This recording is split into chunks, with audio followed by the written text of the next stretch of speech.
Welcome back to the Discover podcast, where we view faith as a discovery journey with Jesus to help you become the person God created you to be. Hey there, welcome back to this episode of the Discover podcast. In this episode, I sit down with my good friend Morrie, and we talk through how he found himself in a season of life where he was stuck in life, stuck in his faith, and what he did to essentially become unstuck. And so if you're finding yourself in a place of feeling stuck, I think this episode is going to be very helpful for you. Hey everybody, welcome back to this episode of the Discover podcast. Today, I am super excited to be with my friend Morrie. Of all the people that we talked about having on this podcast, I was the most excited about connecting with Morrie. So Morrie, why don't you just quickly introduce yourself, just a little bit about who you are, how you've connected here, and then we'll jump right into our conversation for today. Yeah, I am Morrie. You are, and it's Tuesday. It is. Yeah, it is. Tuesdays with Morrie. And I've heard that there's certain people in our church who might have a text thread with you on it titled Tuesdays with Morrie, or that maybe your neighborhood community meets on Tuesday nights and they call it Tuesdays with Morrie. I can't even imagine that. But it's possible. Yeah. It's possible. So yeah, I am Morrie, and I'm honored to be here and just talking with you today. Yeah. So tell everybody how long you've been at Meadowbrook Church. I think this is probably year 6 or 7. Yep.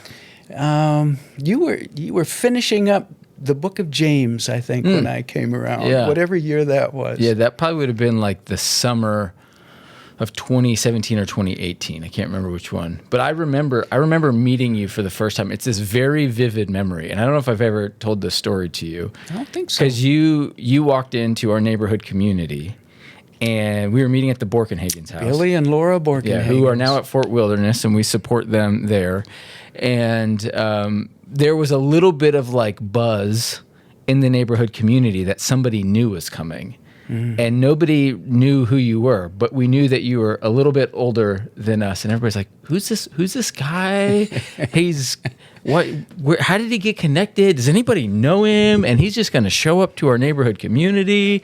And I was like, "Oh, this is great! Somebody who just like wants to jump right in. That's fantastic." And I can still remember you walking through the door, and you were like walking in, checking all of us out. And it's fun to think that 6, 7, maybe even 8 years later, it's not just that you're still connected with our church, but you're like very much connected in lots of ways. So, yeah. I remember that evening too. I almost didn't get there. Yeah. I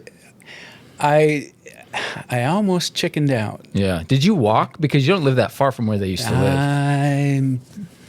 I don't remember. I might have driven or walked. Yeah, I was like 5 blocks away. Yeah.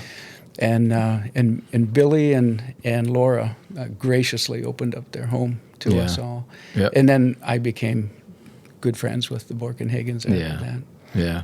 And I'm super grateful that you're still around. I mean, it gets it's really exciting for me just to be able to still know you and have a conversation with you. I think about all the ways that we've connected over the years, and it's just a lot of fun. So let's jump in today and just give us a quick snapshot, quick high-level view of where your faith journey began.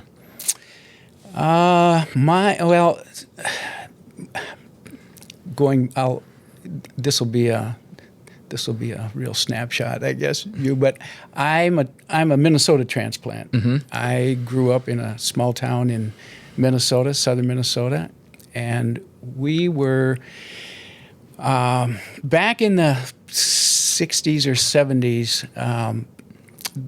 The EUB church that my family was part of merged with the Methodists and became the United Methodists. And what does EUB stand for Evangelical United Brethren. Yep. And my dad would take me and my brothers to church pretty much every Sunday, and so I got the background information that I needed. And then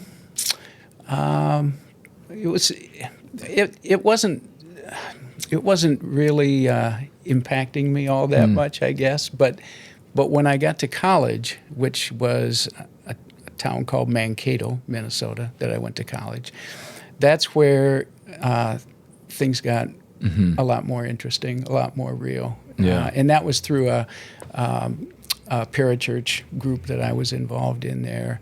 And just, in my mind, my conversion was more of a process than it was an event. And and it happened. Flash from heaven that knocked you on the ground and everything changed, but just this slow, gradual discovery. Yep. For me, it was slow and gradual. Yeah. That's great. Well, on this podcast, we've been spending time really diving into people's stories and kind of where they've come from in their faith journey. And I mentioned this to you ahead of time, that one of the reasons why I really wanted to have you come on our podcast and share a little bit of your story is less about kind of where faith started. I think it's helpful for people to know kind of okay, you're from Minnesota, church was very much a part of your upbringing, and you've kind of had this familiarity with church. But it's really been what's been happening in your life over the last 4 years or so that has been very inspiring to me and very fun to watch. And so a little backstory for people, it was 2019. So let's say you came to our church 2017, 2018, getting to know you in those couple years. And then around 2019, you and I were meeting fairly regularly in that fall into the winter of 2020, because we would say that your life was kind of in a place of being stuck. Life was not turning out the way that you'd hope. And I don't know if there's anything you want to say about that season, but... That's true. That was a difficult time for me, and some of that had to do with kids. Yeah, and, grown kids. And kids become. And I'm a grandpa, by the way. I have a grandson, but it was the pressures of life were wearing me down. Yeah, and I was in it was a bit of a dark spot. Yeah. Just with the struggles that are part of life. Yeah. And I remember we'd get together every other week thereabouts. And I remember from my vantage point saying how do I help this guy get unstuck? As a pastor, I don't think my job is to necessarily change people. I think that's God's job. But I think I saw for you how stuck you were, that I was I want to help this guy get unstuck. But it just wasn't happening. And then the pandemic hit, so everything shut down around this time, mid-March. Yeah. Right? Yeah. We're recording this, March 11th. So it was around this week, I think, that everything really started to shut down, or at least the anticipation of things are not going the way they should be in the world. And then you and I did not see each other for maybe over a year.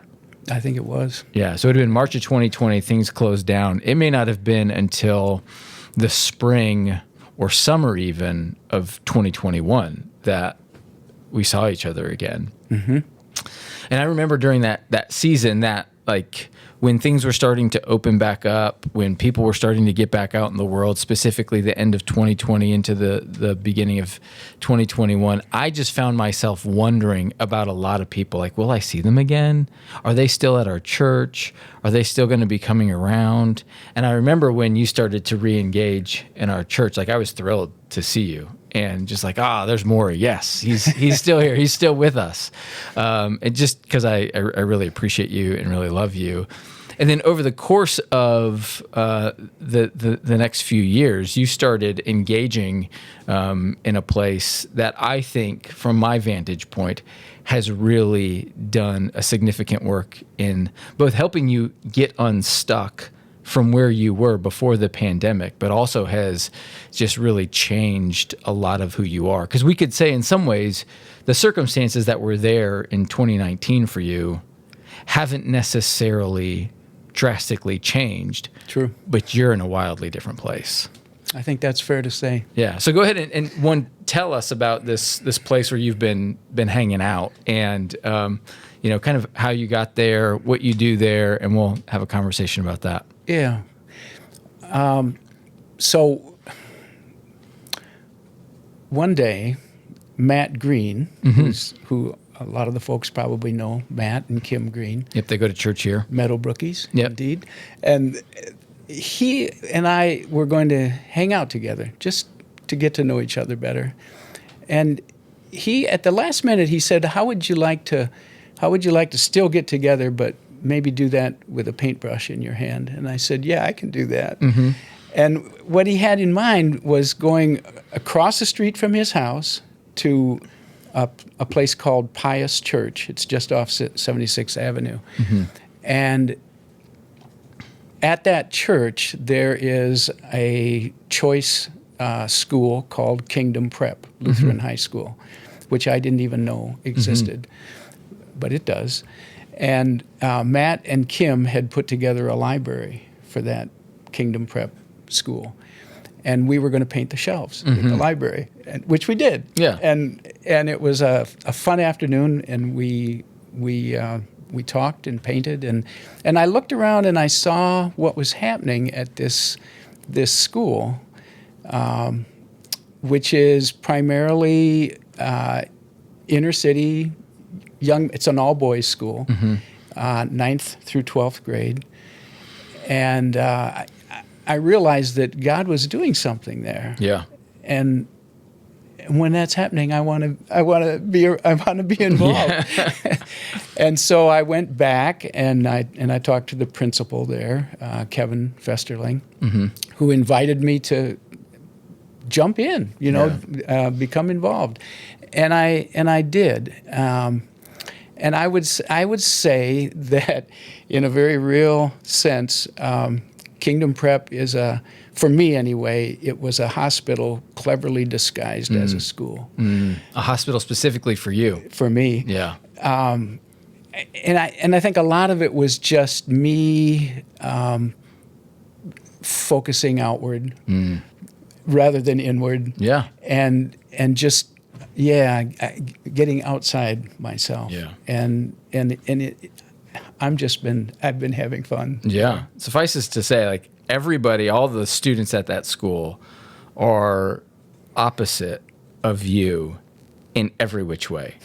I mean, like when you think of like, hey, who are the people I'm similar to? Like, none of the kids at that school are similar to you. I don't know if you would like describe it that way, but from outward appearances, we could say. Yeah. Yeah. Yeah, some of them have the same attitude as I had when I was in high school, and maybe that's the common ground that we have. Right. So say a little bit of just what a normal day and or week. I mean, like, how many times a week are you there? What are you doing when you're there? Like, why do you keep going back? Well, okay, so I'm a volunteer. The day starts out with breakfast. Ms. Pat makes breakfast for 200 young men and lunch for 200 young men every day. After breakfast, there is a program there called Nehemiah Hour. And it's an interesting, it's not so much a class as it is an experience or a way of life. It's a way for the young men to, we talk about spiritual things, but we also get involved in building, and they get hands-on experience building things. Yeah. And there's a shop. It's a way for them to engage in ways that they wouldn't otherwise be engaged in school. So to say that there's a shop there is accurate. There is a shop there. But it's not just that they work in this shop. They've done other significant projects, specifically in the neighborhood right around the school. True. Yeah, that's right. And we give them the freedom to choose a project, to do something that would benefit other people. Yep. Hopefully. Yep. And but we let them, they take it from start to finish. Yeah. And it's a variety of things. Yeah. So you show up in the morning for breakfast, you're hanging around. I mean, how many days a week are you there? Pretty much there every day. Yeah. And how long are you there every day? For the duration of the day, usually. There's a couple of days where I might check out a little bit early, but it's just, there's always something fascinating going on there. Yeah. And so in addition to, school starts at breakfast, goes through a normal day, I don't know, 2:30, 3 o'clock, maybe 3:30 they get out. A little after 3. Yeah. But you're still doing stuff even after school gets out, because what are the other things that you're involved in there? There's soccer. Yeah. and there's all the sport, track, football, right. all of these things, basketball. And the young men are involved in those things, so I want to support them in those things. Yeah. So talk a little bit about the relationships that you have there in terms of, if you're different in every which way from these kids, maybe apart from some attitude things, it's not as though like you're this older guy in the corner of a room. Like, these kids, their names, their stories, they know you. Like, I come there on occasion to have lunch, and I feel like I'm borrowing your credibility with these kids in order to get to know them. It's almost like, oh, this guy knows Morrie. All right, he's good with us, Yeah. That just takes time to develop. Time and I guess a listening ear. It doesn't happen. It doesn't happen overnight. Yeah. So a lot of that has just been a process. Yeah. So maybe if you could share a few like impactful moments. What have been some impactful moments for you being there that are memorable, whether it's interactions with kids or things that you've seen, or even specifically how you feel like God has taught you different things through your involvement there? Because my read is you've been going there now 3 years, maybe? This is now year 3, I believe. Yeah. So just share with us some of those moments that have been meaningful and what you find God is doing in your life in these moments. Some of it, let's see. Some of it has been, and this is more recently with this fresh batch of freshmen guys that have come in.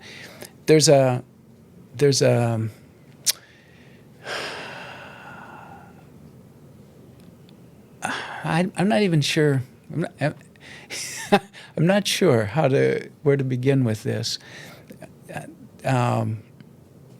There's an element of frustration sometimes with their.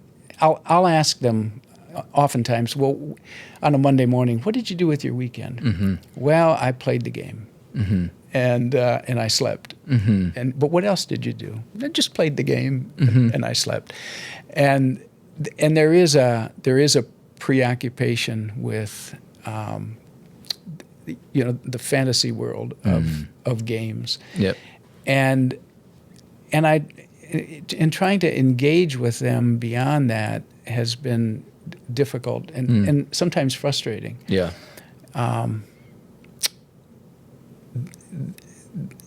But I think the discussions that we have are drawing them out, and they're kind of they're coming out of that shell. Yeah. It's little things like that are rewarding.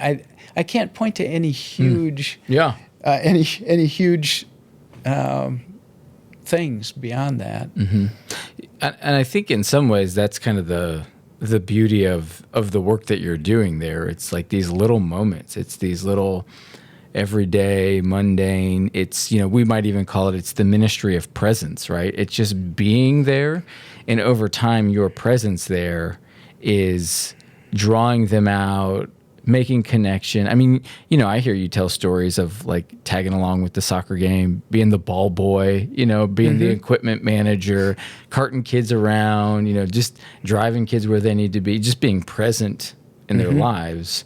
And I have no doubt that when they get older, they're going to be like, yeah, there was this guy who used to like hang around our school and he would do these things. And, so I don't know if there's any other moments that you like think of just that were maybe meaningful for you in how you feel like God is teaching you certain things. Some of it for me, honestly, is it moves me to review my own childhood, my own high school experience, how different things are today than it was for me. There's a real competitive spirit. Not that we didn't have that, but I don't think we had it at the same level that I see today. That I'm better than you at this. I'm way better. I'm way better than you at this. And there's a certain braggadocio that maybe all young men have that. I don't, but I don't feel like we had it to the same degree as what I see today. Yeah. And I don't know if that points to a greater insecurity today than what perhaps we experienced, but I don't know. I'm not sure. What have been some highlights for you in your time there? Moments that have been, just fun or like memorable and building the chicken coop. Yeah, talk about the chicken coop. We built a chicken coop and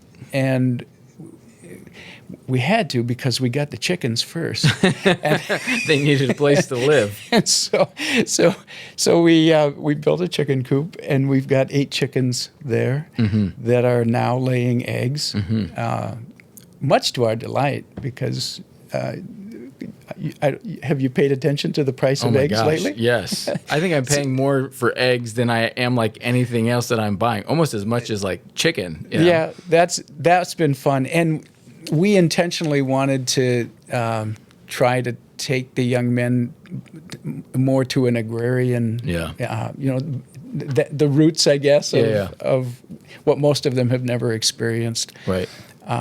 So that's been fun.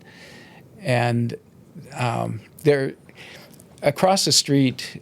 They've begun building a garage for the neighbors across the street from the school, and so far we've got the foundation laid and the floor laid, but we're going to build a garage for the guy across the street. Yeah, this is the second garage, right? This will be the second garage. They previously built a garage for a woman whose husband had died, and the garage was essentially falling down. Yeah. So they demolished that and built her a very nice garage. Yeah. A couple of years ago. I wasn't really involved in that, but but I heard the story. Right. And the latest thing, last time I was there, the latest thing that I heard about was a recording studio somewhere out back that some kids had put together a recording studio and were now recording music. Yep. That's true. We've got a 20-foot container that they converted into a recording studio. They've nicknamed it the Crate. That's funny. And sure enough, the other night when I went to take care of the chickens, they were in the Crate recording. Nice. Hopefully one of these days they'll put you on a track. They'll get Morrie out there to do some hip hop or something. We'll see how that goes. Yeah. I think the thing that I've been impressed by with the school is, one, the openness that the leadership there has to, one, trying to empower these kids to do stuff. It's been also the openness of like looking for people like yourself to come and engage and invest and build relationship there. And then two, just the overall like spirit amongst the school is, like, hey, we really believe in these kids and there's opportunity for them. And you got people who are bending every which way to make it happen for them, which is really, really cool. Yeah. I'm so impressed with the faculty there and their devotion to the kids. Yeah. It's so much more than just a job for them. For sure. So how would you describe what's been happening in you, specifically in your heart, in your, own thinking about life in your world? What is God specifically teaching you as you've engaged in this work? I think it's fair to say when I first started getting involved, I didn't intend to care all that much about the young men personally, but that has really happened. Just that, they grow on you, and you hear their stories and the things that they're facing, and I just for me it's been just a growing compassion for other people, and I love those guys. Yeah. Yeah. Anything else that you're learning about specifically the character of Jesus in the midst of it? I think one thing would be something that Jesus said was he directed people to go and learn what this means. He said, I desire mercy, not sacrifice. Acknowledgement of God rather than burnt offerings. Mercy was a big deal to Jesus, and I think that's just as true today as it was then. Yeah. We need to become merciful people. Yeah. How are you seeing that happen in your life? It just is. Yeah. it's I think it's the work of the Holy Spirit. Yeah. Do you think there's a direct correlation though between your work at Kingdom Prep and mercy being worked out in you? Yeah, I think so. I don't. I think otherwise I would be so self-focused that it wouldn't be possible. Yeah. So so again, thinking about just where you're at in the stage of your life, right? You're retired. You've been retired for a while. You've got time. If there's somebody else who is in a similar situation to you, what would you say to them? Not like, hey, you need to go serve at Kingdom Prep, but what would you say about how to use that time that you have in this season of your life in order to experience a deeper relationship with God? I would certainly invite them to come to KP. Yeah. as we call it, KP, Kingdom Prep, because it's just we could use the help. Yeah. But even if it's not KP, if it's something else, it's just engage in something. Engage in and maybe, I guess ask God, what is it? What is next for me? What do you have in mind? I think that God has a purpose for each one of us, and I think He'll fulfill that purpose. We need to get on board with what He has in mind. Yeah, I've heard somebody say before that folks who are in their retirement years sometimes are the most neglected resource of the church, not so much from like a financial standpoint, but from a time and wisdom standpoint. Meaning like people who are in their retirement years have time and they have a lot of wisdom because they've experienced a lot of life and seen a lot of life. And perhaps the church has done the wider body a disservice by not finding ways to put them to work in helping to, lead the next generation. And I think in many ways it's been really cool to see you do that, like on your own, kind of like finding your way to do that rather than needing somebody like, myself or anybody else to necessarily, make that happen for you. And, for me, it's been a real big inspiration thinking that when I hit that age, I want to keep giving back because when I see the fun you're having like tons of fun, and I can tell every time I'm seeing you at the school there, you're just having a blast and you're cutting it up with the kids, and whether they like are really, whether you perceive that they're really connected to you or not, it's clear from me that they are, to the point that some of them would even go with you. Like we had our kids, our own students from the youth group here go on a winter retreat a couple of weeks ago, and you brought 6 students from the school along with you. Yep. Yeah. And they really enjoyed that. That was a deliberate attempt to try, to expose them to something different than what all of them had experienced in the past. Yeah. They've I think pretty much none of them had been to camp before. Yeah. And they really enjoyed our young people. Yeah. Yeah, so for those students to give up a weekend, go hang out with you two, and go to a place they've never been to before, I think speaks a lot to just kind of who you are and who you're becoming. So I guess my encouragement to those who are listening is if their curiosity is piqued by anything that we've talked about today, if they see you around church and they want to know more about who you are, what Kingdom Prep is all about, or the work that you're doing there, I know that you'd be delighted to talk to them. Absolutely. And if they're wondering where they can find you at church, it would be, if you're standing looking at the stage, it's the back left window in our sanctuary. That's where Morrie sits. If there was an opening there, he might fall out. He just kind of leans in. There's that story in the book of Acts where Paul's preaching and somebody falls outside the window and dies, and then he goes and brings them back to life. I think about that every time I'm standing up there preaching and I see you leaning against that window. I'm glad it's just a full pane of glass so you don't fall out. And yep, that was Eutychus. Yeah, Eutychus. You just call me Eutychus. Yeah. Well, hey, I really appreciate you taking the time to sit with us and chat about this, and just super grateful for who you are and the work that you're doing. It's my pleasure. Yeah. And it's mutual. Yeah, thanks. So until next time, I hope you guys have a great week, and we'll see you next time around. Take care.